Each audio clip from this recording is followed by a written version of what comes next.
தெய்வத்தான் ஆகாதெனினும் முயற்சிதான் மெய்வருத்த கூலி தரும் அப்படின்ற வள்ளுவரோட குறளுக்கு ஏற்றபடி உங்களோட எஃபர்ட்ஸை நீங்கள் போட்டுக்கிட்டே இருங்க. கண்டிப்பாக தெய்வத்தால் ஆகானாலும் உங்களுக்கு கடவுளே ஹெல்ப் பண்ணாலும் உங்களோட எஃபர்ட்டை நீங்கள் போடுற அந்த முயற்சி கடும் முயற்சி உங்களுக்கு கண்டிப்பாக ஒரு நாள் வெற்றியை தேடித்தரும். ஸோ இன்றைக்கி இந்த வீடியோவில் எதை பற்றி பார்க்க போகிறோன்னா, விஸ்வேஸ்வராய இண்டஸ்ட்ரியல் அண்ட் டெக்னாலஜிக்கல் மியூசியம், இது ஒரு சென்ட்ரல் கவர்மெண்ட் மியூசியம். ஸோ இதுலேருந்து ஒரு வேக்கன்சி ரிலீஸ் பண்ணியிருக்காங்க. ஸோ என்னென்ன போஸ்ட் இருக்குன்னா, எக்ஸிபிஷன் அசிஸ்டன்ட் ஏ அதுக்கு ஒரு போஸ்ட்டும், டெக்னீஷியன் ஏ கிரேடோட போஸ்ட்டும், அஃபிஷியல் அசிஸ்டண்டோட போஸ்ட்டும் விட்டுருக்காங்க. ஸோ டோட்டலாக 1, 4, 7 இது ஒரு டோட்டலாக ஒரு 11 போஸ்ட் ரிலீஸ் பண்ணியிருக்காங்க.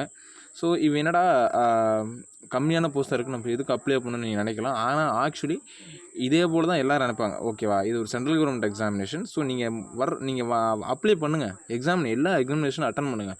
ஸோ ஒரு ஆஸ்பரண்ட்டுக்கு குவாலிஃபிகேஷனே எல்லா எக்ஸாம் அப்ளை பண்ணி அட்டன் பண்ணி, ஸோ அதில் என்ன எக்ஸ்பீரியன்ஸ் கிடைக்குதோ ஒரு எக்ஸாமினேஷன் அந்த எக்ஸாமோட என்விரான்மெண்டலில் நீங்கள் அதுக்கு பழகிக்கணும். ஸோ அதுக்காகவே நீங்கள் எல்லா எக்ஸாமும் அட்டன் பண்ணணும். ஸோ இதில் வந்து விஐடிஎம் பெங்களூரில் எக்ஸிபிஷன் அசிஸ்டன்ட் ஏக்கான ஒரு வேக்கண்ட் ரிலீஸ் பண்ணியிருக்காங்க. டெக்னீஷியன் ஏ கிரேடில் ஃபிட்டருக்கான 3 வேக்கண்ட்டும், எலக்ட்ரிக்கலுக்கான ஒரு வேக்கண்ட்டும் ரிலீஸ் பண்ணியிருக்காங்க. அதுக்கப்புறம் வந்து கார்பெண்டருக்கு ஒரு வேக்கண்ட் ரிலீஸ் பண்ணியிருக்காங்க. எலக்ட்ரானிக்ஸ்க்கு ஒரு வேக்கண்ட் ரிலீஸ் பண்ணியிருக்காங்க. அப்புறம் தேர்டாக ஆஃபீஸ் அசிஸ்டண்ட்டுக்கு கிரேட் 3 5 வேக்கண்ட் ரிலீஸ் பண்ணியிருக்காங்க. ஸோ இதில் ஓபிசிக்கு நீங்கள் அந்த கேட்டகரிலாம் பார்த்துங்க. ஸோ இதுக்கான பே மேட்ரிக்ஸ் லெவல், அதாவது எக்ஸிபிஷன் அசிஸ்டண்ட்டுக்கு வந்து 29,200லேருந்து 92,300 வரைக்கும் பேசிக் பே ஃபிக்ஸ் பண்ணியிருக்காங்க.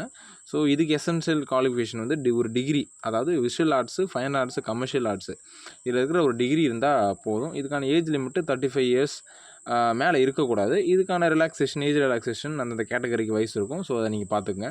ஸோ டெக்னீஷியன் ஏ அது வந்து அடுத்த கேட்டகரி, அதில் 6 போஸ்ட் பார்த்தோம். இதுக்கான பே மேட்ரிக்ஸ் வந்து 19,900லேருந்து 63,200 வரைக்கும் இருக்கும். ஸோ இது வந்து பேசிக் பே. அப்புறம் எசென்ஷியல் குவாலிஃபிகேஷன் வந்து இதுக்கு வந்து எஸ்எஸ்சி ஆர் மெட்ரிகுலேஷன் படிச்சிருந்தா போதும். அப்படி இல்லைனா அது ஈக்குவலண்ட்டான ஐடிஐ டிகிரி, அதாவது ஐடிஆர் ஈக்குவலண்ட் ரெலவெண்ட் டிசிப்ளினில் ஏதோ ஒரு ஐடிஐ முடிச்சிருந்தால் போதுன்றாங்க. ஸோ அதுக்கப்புறம் இதுக்கான நம்ம என்ன ஜாப் டிஸ்கிரிப்ஷனோ அதெல்லாம் பார்த்துட்டோம். இதுக்கு ஏஜ் லிமிட்டு 35 இயர்ஸ்க்கு மேலே இருக்கக்கூடாது. ஸோ நெக்ஸ்ட்டு தேர்டாக ஆஃபீஸ் அசிஸ்டண்ட்டு குரூப் 3, அதாவது கிரேட் 3 போஸ்ட்டு 5 போஸ்ட் ரிலீஸ் பண்ணியிருக்காங்க. ஸோ இதுக்கு அதாவது பே மேட்ரிக்ஸ் லெவல் எவ்வளோனா 19,900 to 63,200 வரைக்கும் இருக்குது. இதுக்கான எசென்ஷியல் குவாலிஃபிகேஷன்னா 12th முடிச்சிருக்கணும், that is higher secondary or its equivalent முடிச்சிருக்குன்றாங்க. இதுக்கு வந்து கேண்டிடேட்ஸ் வந்து ஒரு 35, அதாவது நீங்கள் டைப்பிங் பண்ணி வச்சுக்கணும் ஆஸ்பிரண்ட்ஸ் எல்லாமே. ஏன்னா இப்போ எல்லாருமே எல்லா இதிலும் டைப்பிங்கை தான் உங்களுக்கு ஒரு ப்ரிஃபரன்ஸ் கொடுக்குறாங்க. ஸோ இதில் கூட பார்த்துங்கன்னா, இதில் மட்டும் இல்லை, நான் பார்த்த சென்ட்ரல் கவர்மெண்ட் முக்கால்வாசியும் நீங்கள் நிறைய டைப்பிங் கொடுக்குறாங்க. ஹைகோர்ட்டாக இருக்கட்டும், எஸ்எஸ்சி நிறைய இதில் கொடுக்குறாங்க. டிஎன்பிஎஸ்சி கூட ப்ரிஃபரன்ஸ் கொடுக்குறாங்க. ஸோ இதில் வந்து 10 மினிட்ஸ்க்கு வந்து 35 வேர்ட் பெர் மினிட் நீங்கள் வந்து இங்கிலீஷோ அல்லது ஹிந்தியோ நீங்கள் டைப் பண்ணணும். ஸோ இது ஜாப் ரெக்ரூட்மெண்ட்லாம் கொடுத்துருக்காங்க, அதை பார்த்துங்க. ஏஜ் லிமிட் வந்து 25 இயர்ஸ் மேலே இருக்கக்கூடாது. அதாவது 25 இயர்ஸ் அந்த ஒரு குறிப்பிட்ட டேட் கொடுத்துருக்காங்க, அந்த டேட்டுக்குள்ளே நீ 25 இயர்ஸ்க்கு மேலே இருக்கக்கூடாது. அதுக்கான அப்ரிவேஷன்ஸ், கைட்லைனு, இன்ஸ்ட்ரக்ஷன்லாம் கொடுத்துருக்காங்க. ஸோ இதுக்கான அஃபிஷியல் வெப்சைட் வந்து நான் டிஸ்கிரிப்ஷனில் கொடுத்துருக்கேன். ஸோ நீங்கள் அதை பார்த்து அப்ளை பண்ணிக்கலாம். இதுக்கான அஃபிஷியல் அந்த நோட்டிஃபிகேஷனும் அந்த டிஸ்கிரிப்ஷனில் கொடுத்துருக்கேன். ஸோ அதையும் பார்த்துக்குங்க. ஸோ எல்லா எக்ஸாமினேஷனும் அட்டன் பண்ணுங்கள் ஃப்ரெண்ட்ஸ், கைண்ட்லி. ஏன்னா நீங்கள் அட்டன் பண்ணுற ஒவ்வொரு எக்ஸாமினேஷனும், நான் டிஎன்பிஎஸ்சி தான் படிக்கிறேன், டிஎன்பிஎஸ்சிக்கு மட்டும்தான் வர எக்ஸாமினேஷன் எழுதுவேன், யூபிஎஸ்சினா யூபிஎஸ்சி மட்டும்தான், அப்படி கிடையாது. நீங்கள் படிக்கிறது ஃபோக்கஸ் பண்ணி ஒரு எக்ஸாமினேஷன் படிங்க, ஒரு எக்ஸாம் படிங்க. நீங்கள் அட்டன் பண்ணுறது எல்லா எக்ஸாம் அட்டன் பண்ணுங்கள்.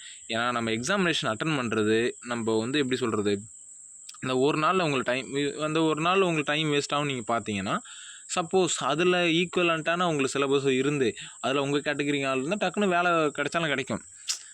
இன்னொரு விஷயம், உங்களுக்கு எக்ஸ்பீரியன்ஸ் கிடைக்கும். அந்த எக்ஸாமினேஷன் சென்டரை, அந்த ஹாலோட எக்ஸ்பீரியன்ஸ் கிடைக்கும். புரியுதுங்களா?